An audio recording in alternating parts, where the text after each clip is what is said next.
Nababahala ang ilang guro na gawing optional na lamang ang pagtuturo gamit ang unang salita na natutunan mula sa pagkabata para sa kindergarten hanggang grade 3. Sa ilalim ng Republic Act 12027 na naisabatas kamakailan lamang, hindi na required na gamitin ang mother tongue sa pagtuturo sa mga paaralan. Ayon sa batas, Filipino at English na ang medium of instruction. Para sa gurong si Grace Abellar na nagtuturo sa wikang Hiligaynon sa Bacolod, mas mahihirapan ang mga bata na intindihin ang lessons. You have to translate it na para lubos maintindihan ng mga bata what you are trying to derive or what you're trying to say to them about the lessons. Dismayado rin ang isang guro sa Zamboanga del Sur.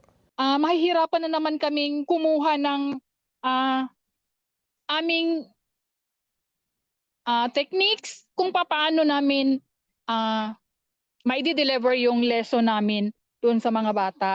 Giit naman ang isa sa mga convener ng Tanggol Wika at opisyal sa National Commission for Culture and the Arts o NCCA, mismong mga pananaliksik ang nagsasabing mas natututo ang mga estudyante sa wikang kanilang nakasanayan.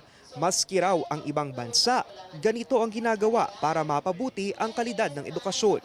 Sa tingin natin ay lalong dadaos-dos yung quality of education sa Pilipinas at mas mahihirapang matutong magbasa, magsulat, magbilang at iba pa ang ating mga estudyante mula kinder hanggang grade 3.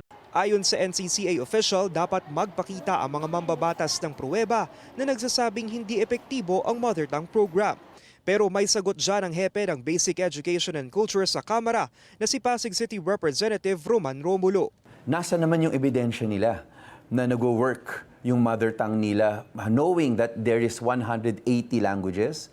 In fact, there is a study that came out. Iba-iba na yung lingwahe talaga na sinasalita ng mga bata eh. Paglilinaw pa ni Romulo, hindi tinatanggalan ng batas ang karapatan ng mga guro na gamitin ang mother tongue sa classroom.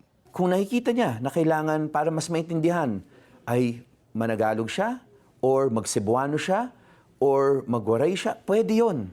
At yun yung sinasabi po nitong bagong batas na to, it's just flexibility.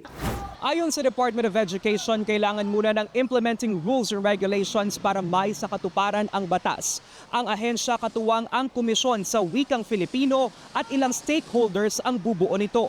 Ang ilan namang grupo at mga language experts dudulog sa Kongreso at Malacanang para ihayag ang kanilang mga hinaing.